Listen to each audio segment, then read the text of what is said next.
అసలు పుట్టబట్ట అంటే ఏంటో తెలియదు. అది ఒక భూతల స్వర్గం. పుట్టబట్ట అంటే ఒక భూతల స్వర్గం. మనం జన్మ నుంచి ఉండగానే స్వర్గలోకానికి వెళ్ళడం లాంటి పుట్టబట్ట వెళ్ళాలంటే అక్కడికి వెళ్ళాలంటే కూడా మన ఎవరి ఇష్టం కాదండి. అక్కడికే కాదు, ఏ భగవంతుడి గుడికి వెళ్ళాలన్నా కూడా మన ఇష్టం లేదు, ఆయన రమ్మని వెళ్తాం. మనం ఎప్పుడైనా అక్కడే ఉంటుంది గుడి. ఎక్కడెక్కడి నుంచో చెరువులో నుంచి దగ్గర నుంచి వస్తారు. మీరు అబ్జర్వ్ చేయండి, మనం వెళ్ళాం అంటే మనకి లేదు ప్రాంతం, ఆయన నుంచి పిలుపు మనకి లేదు. అలాగా ఇప్పుడు మనకి ఆ స్వామి దయ వల్ల ఇప్పటికి మన వెంటబడాలి 3-4 పత్యాత్రలు చేశాం. నేను కూడా అన్ని పత్యాత్రలోనూ ఉన్నాను. అయితే మనకి మళ్ళీ ఈ అవకాశం రావడం అనేది చాలా స్వామి నిర్ణయం. ఎందుకంటే ఎంతో అనంతపురంలో ఉన్నవాళ్ళు పుట్టపర్తి వెళ్ళని వాళ్ళు చాలా మంది ఉన్నారు. అలాంటిది మనం ఎక్కడెక్కడితో బయలుదేరి స్వామి దగ్గరికి వెళ్ళి స్వామి సమక్షంలో కూర్చుని భజన్స్ వేదం అలాగే పాడడం, ఆయన గురించి ఆయన కీర్తనని ధరించడం, ఇవన్నీ కూడా మనం అదృష్టంగా భావించాలండి. అయితే దీని గురించి మొన్న ఎక్కువ మంది చాలా మంది వెళ్ళిన వాళ్ళు తనకి తెలుస్తుంది. కానీ కొత్త కొత్త వాళ్ళు వెళితే అసలు ఏమిటి, ఎందుకు ఇక్కడ ఎందుకు భజన చేస్తారు, ఏంటి స్వామిలో ఏముంది పవరు అని తెలుసుకోవాలంటే మనం పుట్టబట్టి వెళితే అక్కడ తెలుస్తుంది. స్వామి లేదు కదా, ఇప్పుడు ఏం జరగట్లేదు అని కొంతమంది అంటారు. అక్కడ వెళితే కానీ ఏం తెలియదండి. నాకు ఒక కొడుకు కూతురు ఇద్దరు స్వామి స్టూడెంట్. అబ్బాయి ఎంఎస్సీ బ్యాంకులో చదువుతున్నాడు, బిఎస్సీ ఎంఎస్సీ. అమ్మాయి ఎంబీఏ BBM అనంతపురంలో ఎస్ఎస్ఐ యూనివర్సిటీలో. అది మా పెద్దలు చేస్తున్నారు. అదృష్టపతి మా పిల్లలు అక్కడ బీటెక్ చదువుతున్నారు. మా అమ్మాయి పెళ్ళైపోయింది, అల్లుడు కూడా స్వామి స్టూడెంట్, ఎంఎస్సీ పుట్టపర్తిలో చదువుకున్నాడు. మా అల్లుడు మా అమ్మాయి ప్రతి నెల ఆదివారం మొదటి ఆదివారం సర్వీస్కి వెళ్ళిపోతారు. ఎలా ఉన్నా, ఒంట్లో బాగున్నా బాగోపోయినా, ఎలా ఉన్నా కూడా హాస్పిటల్ సర్వీస్ ఉంటుంది వైద్యుడిలో. ఎందుకంటే స్వామి మనకు ఇచ్చినటువంటి వరం అది. ఒక తల్లి సేవా దృక్పథం అనేది సంపాదిస్తాం, చదార్థం తింటాం, పడుకుంటాం, అంతా అదంతా కాదు. ఒక సర్వీస్ చేయడం అనేది ఈ సర్వీస్ చేయాలి. అది భగవంతుడికి తెలుసు. అలా వెళ్తున్నారండి. అదృష్టం ఏంటంటే మా అబ్బాయి ఎక్కడ చదువుకోవడం, సో వాళ్ళకంతా ప్రతి ఒక్కరిలో కూడా పాల్గొన్నారు. వాళ్ళు ఇప్పుడు 18 తరగతి పెట్టి ఆడకుండా అడుగుతూ ఉన్నారు. అయితే ఈ ప్రతి గురించి మనం చెప్పుకోవాలంటే చాలా కఠోర సాధన ఉండాలి, చాలా అదృష్టం ఉండాలి. మెయిన్ మనకి స్వామి దగ్గరికి వెళుతున్నామంటే అదృష్టం అంటే మనకి ఎంతో ఏదో పూర్వజన్మ పుణ్యం చేసుకుంటే ఆయన ఆదాయానికి మనం వెళ్ళగలం. అదృష్టం అంటే ఈ భక్తి యాత్రలో పిల్లల చేత ఒక సంస్కృత పొలంలో ఒక నాటకాలు అన్నీ ఉంటుంది. అంటే అందరూ వెళ్తున్నావా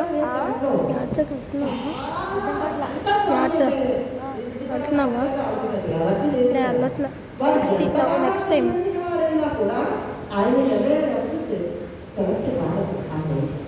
కాబట్టి అందరూ మన పిల్లలు ఉంటే బాగుందని ఉంటుంది. కానీ ఇంకే సెలెక్ట్ కాకపోయినా నిరాశ చెందద్దు, స్వామి దగ్గరికి వెళ్ళాలి. మనం అది ఏం పెట్టుకోండి.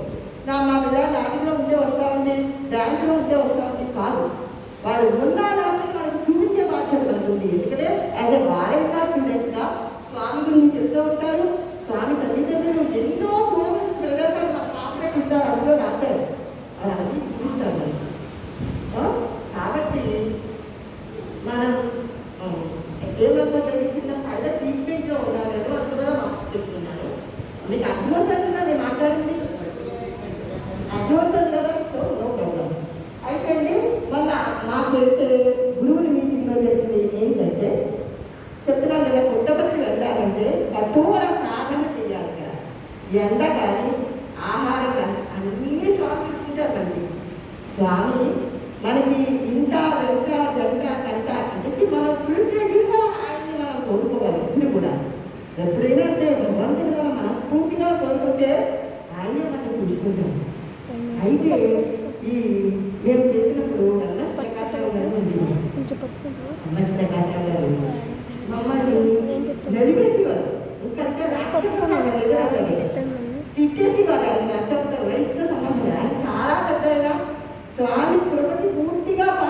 లేని మనిషి అయినా ఎన్ఎస్ ప్రకాశం గారు అయితే చాలా గొప్ప వ్యక్తి, పెద్ద మనిషి అయినా వారి ద్వారా మేము శిక్షణ పొందాం. అద్భుతంగా భక్తి యాత్రలో పాల్గొని మేము మాట్లాడేది జరిగింది. సంగీత విభాగాన్ని ప్రజలు అన్నింటిలో ఇంకా పిల్లలు వాడు భక్తి బొమ్మలు స్టార్ట్ చేసేటప్పుడు భక్తి బొమ్మలు ఏమీ లేదు వాడు. ఒక 1 week 15 days అయ్యేటప్పుడు వాడికి బ్రహ్మాండమైన శిక్షణ ఇచ్చినటువంటి నైపుణ్యమైన గురువులు ఉన్నారు. కాబట్టి వస్తే కొంచెం మా మ్యామ్ని కనిపించవచ్చు ఏంటి మీరు మనస్ఫూర్తిగా కోరుకోండి. ఆ వ్యక్తి ఏదో 10 minutes 35 seconds ఏమీ లేదు. స్వామిని మనస్ఫూర్తిగా కోరుకుంటే అన్నీ మనకు ఆయనే జరిపించేస్తారు. కాబట్టి మొన్న దీంట్లో పాల్గొన్నదైతే ఈ నాటిక నృత్య రూపక నాటిక విభాగాలు అలాగే భజన్ ఇవన్నీ మనకి స్వామి విధంగా 3 రోజుల పాటు కూడా జరిగింది. 23 ప్రీవియస్లీ మనం ఇక్కడ 18 వెళ్తున్నాము. 19వ తారీఖు 20వ తారీఖు పూర్తి అక్కడ మనకు ఒక శబ్దాన్ని ఇస్తారు సాధన చేసుకుంటూ. వీళ్ళు టైమింగ్స్ చెప్తూ ఉంటారు గురువులు ఎప్పుడు రావాలని ఏంటి అని. ఆ టైమింగ్స్ ప్రకారం వెళ్ళి అక్కడ ప్రాక్టీస్ చేసి ఇంకా మన దృష్టి అంతా స్వామి మీద ఉంటే మనం చేసి బాగా రావాలనుకోవాలని వీళ్ళు మంచిగా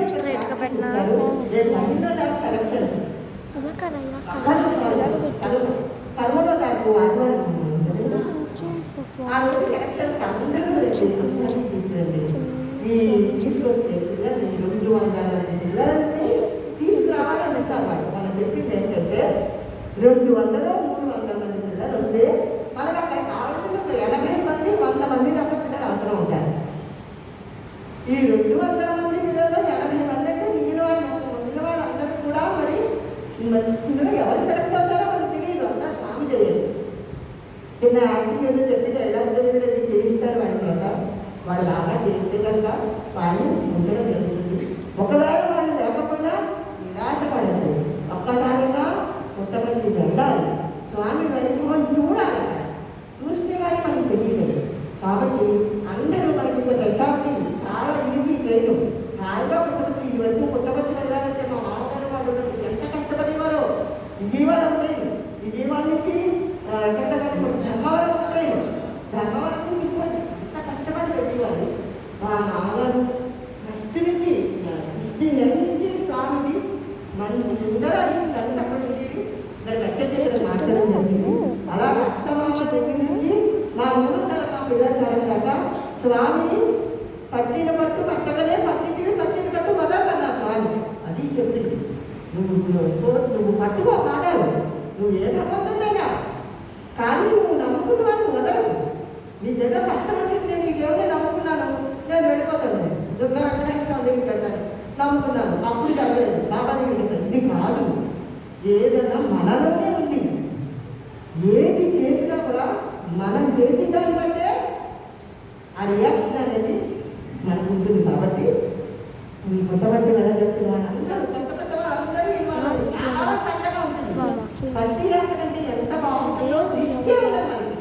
హాయిగా ఇక్కడ సైనికులు చక్కగా అన్ని మన ఇక్కడ మన సైనికులో ఉండే వాళ్ళు అందరూ కూడా మన చిన్న కార్యక్రమం అయితే బ్రహ్మాండ గురుగారు పెడుతున్నారు కదండి. ఇక్కడ ఎప్పుడు ఏ రోడ్డు కలగలేదు, కానీ ఇక్కడ ఏ రోడ్డు చేయట్లేదు. అందరూ హాయిగా ఉంటున్నాం, హాయిగా ఉంటున్నాం, భజన చేస్తున్నాం. భగవంతుడి నుంచి కలిలో చెప్పారు రామదాస్ అన్నారు, ఈ నామ స్మరణే మాకు మాకు వేరే ఏమీ లేదు. తింటున్నావు, పడుకుంటున్నావు, చదివించుకుంటున్నావు, ఏం చేస్తున్నా కూడా భగవంతుడి మీద దృష్టి పెట్టుకుని రోజులో పిల్లలు చెప్పవలసిన 5 శ్లోకాలు ప్రతిరోజు చదువుకోవాల్సిన 5 శ్లోకాలు ఖచ్చితంగా. ఉదయాన్ని వేస్తూనే కరాగ్రే సముద్రవచనేది, తర్వాత గంగేశ్వరి గోదావరి, అన్నం తినేటప్పుడు బ్రహ్మార్పణం.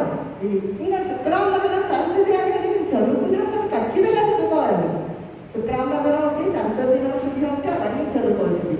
దీనికి ఎప్పుడు టైం పట్టదు, మీరు సెల్లు చూసినంత టైం కూడా పట్టదు. కాబట్టి ఎప్పుడు కూడా భగవన్నామాన్ని మించింది లేదు. మళ్ళీ నడిపించేది ఆశిస్తే పత్తి యాత్ర విషయంలో చెప్పాలంటే ఈ నాటికలో సెలక్షన్ జరుగుతుంది. అలాగే వాస్తవంతో సంగీత జ్ఞానం ఉన్నవాళ్ళు నాకు పాటలు ఇంట్రెస్ట్ నేను పాడతానన్నవాళ్ళు కూడా వాళ్ళని కూడా ఇక్కడ సెలెక్ట్ చేస్తారు. అందులో చెప్తారు కింద పాడంగా ఉంటారు, అందులో వాళ్ళు చెప్తారు. ఇక్కడ ఎటువంటి రాజకీయాలు కాదు, ఏది జరగవు. మీరు ఉన్న మీ భక్తి మీ ఆస్తి ఆయన తీసుకెళ్తుందంటే.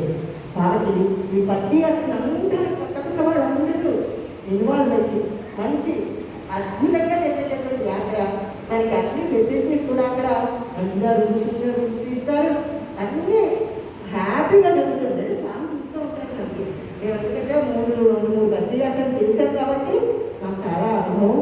ఫుడ్ కూడా మనకు ప్రత్యేకంగా రత్నాకరంగా ప్రత్యేకంగా భక్తి యాత్రలు చూడాలి, అందరికీ మంచి ఫెసిలిటీస్ చూస్తారు. అటువంటిది అలాంటి పుట్టబట్టిలో వ్యక్తి కూడా ఈ భక్తి యాత్ర జరగడం అనేది మన యొక్క చాలా మనం చేసుకున్నది ఏదో కొంచెం పుణ్యం వల్ల మనం అక్కడికి వెళ్ళగలుగుతున్నాము. కాబట్టి స్వామి వారిని మనం ఎప్పుడూ ఆయన లేరు మనకు శక్తి లేదు. ఆయన లేకపోతే మనమే భగవంతుడు మన శక్తి మనం నడిపిస్తుంది. కాబట్టి బాబా ఆయన దర్శించుతోటి మనందరం ఆనందోత్సాహంతో పుట్టబట్టి వెళ్దాం. ఎప్పుడు ప్రతి సంబంధించి అమ్మమ్మలకి అందరికి వెళ్తూ ఉంటాం. కానీ ఇది వరకు కొంత వెళ్ళడం తగ్గింది ఇప్పుడు యాక్చువల్గా. ఎందుకంటే ఫెసిలిటీస్ సరిపోకో ఏవో మొత్తానికి ఉంటున్నాయి. కానీ ఈసారి వెళ్ళాలనుకున్న వాళ్ళు కూడా దయచేసి మనకి ఇటువంటి ఈ పత్తి అంటే మళ్ళీ ఎప్పుడు వస్తుందో తెలియదు, అప్పుడు ఎక్కడ ఎలా ఉంటామో తెలియదు. కాబట్టి మేము 7 నెలల క్రితం చేశాం, మళ్ళీ 22లో చేశాం. 22కి మళ్ళీ ఇప్పటికి ఇంకా అలాగా రోజు అప్పుడు ఉన్నవాళ్ళు ఇప్పుడు లేకపోవచ్చు. ఫస్ట్ వచ్చి మా అబ్బాయి కూడా వచ్చి అక్కడికి వచ్చారు. తర్వాత వచ్చే వాళ్ళు వచ్చాయి, పెళ్లి చేసాయి. తర్వాత ఇంకా అలాగా చెప్పేసి ఎప్పుడు మనకి ఆయన దిగిచేది జరుగుతుందో తెలియదు. కాబట్టి అందరూ చూసేవద్దు. బ్రహ్మాండమైన అద్భుతమైన సదవకాశం అనుకోవాలి మంచిది. కాబట్టి అందరూ దీంట్లో ఇన్వాల్వ్ అయ్యి మీ పిల్లలు చిన్నప్పటి నుంచే మనం ఎప్పుడైతే వాళ్ళగా టీచర్ అందరూ చెప్తూనే ఉంటారు. పట్టడానికి హిందీగా ఉన్నప్పుడే రాయి కట్టాలి, దానిగా ముందుకు రాయి కట్టకపోతే వంకరైపోతుంది. దాన్ని ఎవరైనా బండి మీద పెట్టి తీసుకెళ్ళడం మంచిగా ఉన్నప్పుడు తీసుకురా కొనుక్కుంటా ఉంటాం కదా, అలా వంకరైపోయి మనం కొనుక్కో. కాబట్టి అలా వంకరగా ఉండకుండా ఎప్పుడైతే స్ట్రైట్గా పుస్తకాలు పెరుగుతుందో దానికి కారణం ఏంటంటే భక్తి.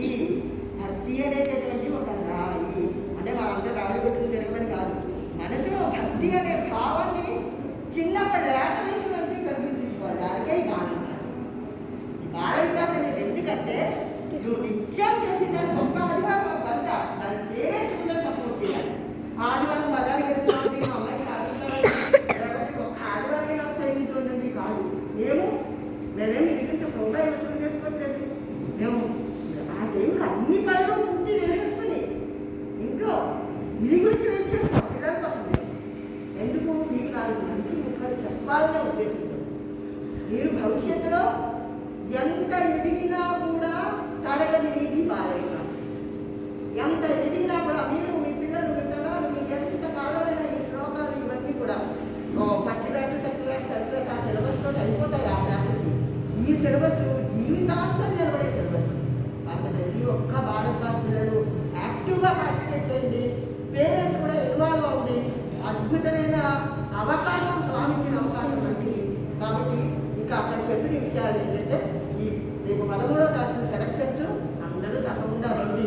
ఎవరికి అవకాశం ఇస్తే స్వామి ఇస్తారు, కానీ పుట్టబట్టి వెళ్ళే అవకాశం అందరికీ ఉంది. కాబట్టి మీ పిల్లలు పార్టిసిపేట్ చేస్తేనే వెళ్ళాలని అనుకోకండి. దయచేసి ఎక్కువ మంది మనం వెళ్తే చాలా ఆనందంగా ఉంటుంది. అక్కడ కూడా మళ్ళీ వాళ్ళు కూడా చాలా బాగా అక్కడ మనకు అన్ని అరేంజ్మెంట్స్ ఉంటాయి. కాబట్టి అందరూ కూడా ఇప్పటి నుంచే రేపు 13వ తారీఖున ఎప్పుడైతే సెలక్షన్స్ అయ్యాయో అప్పటి నుంచే మీరు ఎక్కడికి వెళ్ళకుండా జూన్ నెల వరకు ఓపెన్ అయిపోతాయి. అయిపోయినా సరే మనకు అప్పుడు ఇచ్చే అవకాశం కాబట్టి మనం అప్పుడు వెళ్ళి ఎంతో ఆనందంగా ఈ పత్తి యాత్ర జరగాలని కోరుకుంటూ అందరికీ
అదైతే నేను నా విషయంలో కూడా చాలా సార్లు అవి రుజువైనవి. చాలాసార్లు అంటే ఎప్పుడో ఒకప్పుడే రుజువు అవుతూనే ఉంటాయి అవి. నేను 3 రోజులు బట్టి 4 రోజులు బట్టి అయితే నిజంగా మీరు అదే నా అనుభవం. నేను ప్రతి శనివారం నుంచి వచ్చిన శనివారం బాగానే ఉన్నాను, ఇల్లు వచ్చాను. శనివారం ఆదివారం నుంచి అసలు నేను లేవలేదు, అసలు ఎదుగుతున్న కన్నా పోవట్లేదు, ఉల్లంతా తగ్గుతూ దూరత మంట విపరీతంగా అసలు ఆ నిన్నమ్మకం నుంచి ఏడ్చిందని ఏడ్చినట్టు అన్నాను మంచం మీద పడుతుంది. ఏంటి స్వామి నాకు ఇంత కష్టం పెడతాను, నేను దేనికోసం తీయాలి. ఈవేళ పొద్దున్నే లేచి ఫ్రెష్గా ఉన్నానండి. ఈవేళ ఇక్కడ మీటింగ్ ఏంటి నిజంగా అది ఆ అనుభూతి ఏంటంటే అది స్వామి ఇస్తుంది. అమ్మయ్య అది ఎంత అంటే ఎంత ఏడ్చానంటే అది నాకే తెలియాలి. నేను అంత ఏడ్చానండి, ఏడుతున్నాను అంత దాన్ని తట్టుకోలేక అంటే అందుకని స్వామి చూసుకుంటారే. మీరు ప్రతి ఒక్కరు కూడా అంటే మీ పిల్లలు సెలెక్ట్ అయ్యారనుకోండి, నిజంగా అంతకు మించి అడగటం లేదు. అంటే మీరు పిల్లలు సెలెక్ట్ అవ్వకపోయినా మీరు బాధపడకుండా మీరు ప్రతి రావాలి, స్వామిని చూడాలి, ఆ దర్శనం చేసుకోవాలని ప్రతి ఒక్కరు కూడా పేరెంట్స్ మీ చుట్టుపక్కల మీ పెద్దవాళ్ళు వాళ్ళ కూడా తీసుకోవాలండి. మనకి ఎంతో పెద్ద ఖర్చు అయిపోదండి. పుట్టపర్తి వస్తే మీరు ఏ అంతటా వెళ్ళారనుకోండి, వేలకు వేలకు వెళ్ళాలి. మన పత్తి ఖర్చు ఉంటే అంత ఖర్చు అవుతుంది. స్వామి ఖర్చు పెట్టవద్దు. అర్థమైతే అందరూ జాగ్రత్తగా ఉండండి, పొద్దుగా ఉండండి, పొద్దుగా ఉండండి అని చెప్తారు. ఇష్టానుసారంగా మనం ఖర్చు పెట్టే ఛాయిస్ స్వామి ఇవ్వరండి. అందుకని మీరు ఆ ట్రైన్ ఖర్చులు ఉంది. మనకు ఇంకోటి కూడా ఒక ఆయన బస్సు వేస్తానన్నారు. ఒక ఆయన మీరు పర్సనల్గా అడిగితే అది కూడా ఆ టైంలో మీ పిల్లలు సెలెక్ట్ అవ్వకపోతే ఏదో చూపించుకొచ్చి అది కూడా పత్తి తీసుకొస్తానన్నారు మిమ్మల్ని. అలా కూడా ఏదైనా అవకాశం ఉంటే అలా బస్సు కూడా రావచ్చు. మిమ్మల్ని ఎక్కడ ఎక్కిస్తున్నారు మళ్ళీ అక్కడ చూస్తామని చెప్పారైనా అండి. అది కూడా చూపిస్తానన్నారు అన్నీ కూడా. మళ్ళీ ఆయన దగ్గర చెప్పుకొచ్చారండి.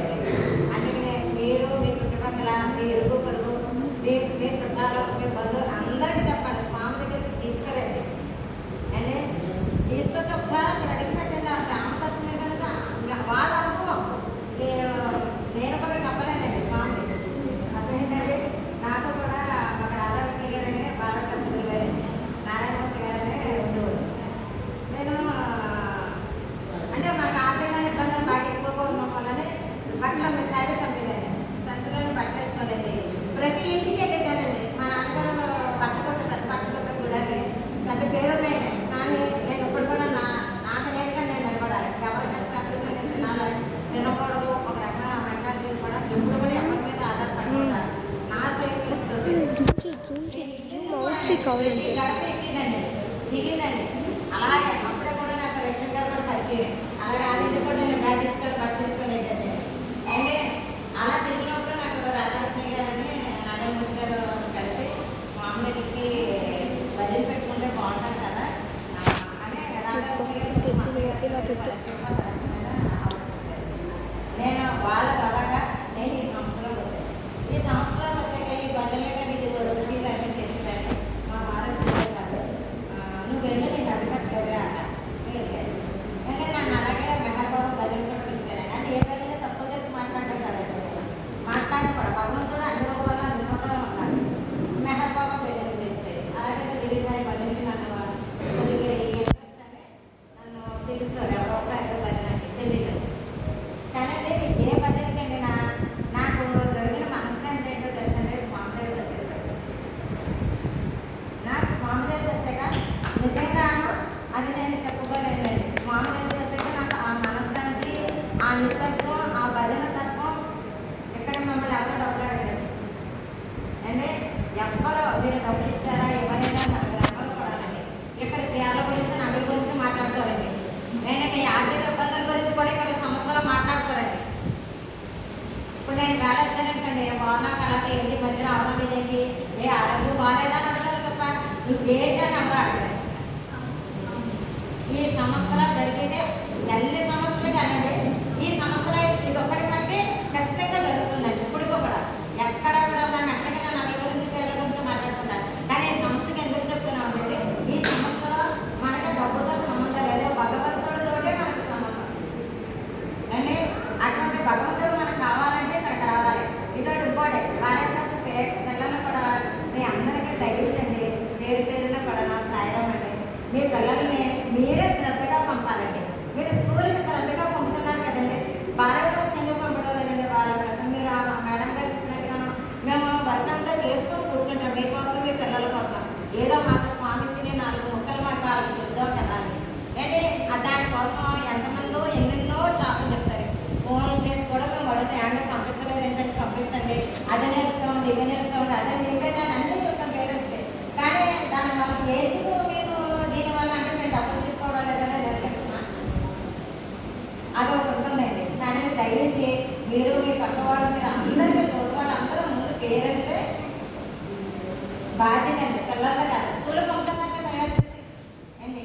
అలాగే బాలవికాసం కూడా మా ఎంత దయచేసి మా కోసం పంపండి ఏంటి, మా కోసమే పంపండి, మీకోసం కదా. ఎందుకంటే మా పిల్లలండి వాళ్ళు, మీ పిల్లలు కాదు. మా దగ్గరికి వచ్చాక మా పిల్లలు అంటే తప్పండి, మీ పిల్లలని మేము ఎవరికి చెప్పమండి. మన పిల్లలు మా పిల్లలు నేను ఎలాగుంటారు మా పిల్లలు అంటే అంటారు. ఎందుకంటే మా బాలవికాసం వచ్చిన వాళ్ళందరూ మన పిల్లలు, మీతో మేము మాట్లాడమండి. అంటే మాలా అంత ప్రేమ ఉంది, ఆ ప్రేమతో నన్ను అభిమానిస్తున్నాను. మీరు కూడా అదే అభిమానంతో మీరు కూడా బాలవికాసం దయచేసి పంపించండి. రేపు 11 కొంచెం జూమ్ వచ్చేసి